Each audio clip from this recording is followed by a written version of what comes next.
விஜய் குற்றச்சாட்டு சொல்லியிருக்காரு. அவர்கள் நமக்கு தொல்லை தருவார்கள், அது தெரிஞ்ச விஷயம் தான். இந்த தொல்லை தரதுக்கும் இல்லைங்க, இது வந்து எல்லாருமே இது வந்து சிவன் சொன்னாலும் நான் தெரிஞ்சுக்கோங்க. திமுக வந்து விஜய்க்கு தொல்லை தரவில்லை அப்படின்னு சொல்லி மகேஷ் பொய்யாமொழி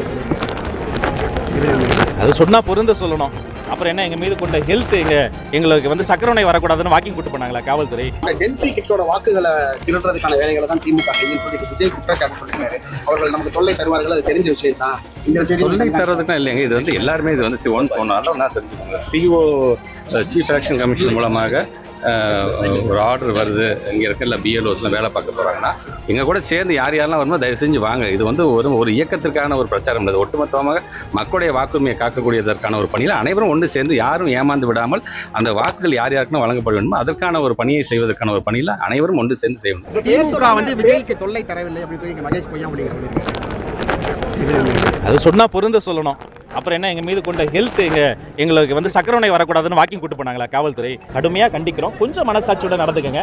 அனுமதி வாங்கி நடைபெற இந்த கூட்டத்திற்கு இப்படி அலைகழிப்பது ஏற்கத்தக்கதல்ல. 7 கிலோமீட்டர் 8 கிலோமீட்டர் மாற்றுத்திறனாளிகள்லாம் அலைகழிப்பது வந்து ஏற்றுக்கொள்ளவே முடியாதுங்க. பெண்கள் என்ன பாவம் பண்ணாங்க?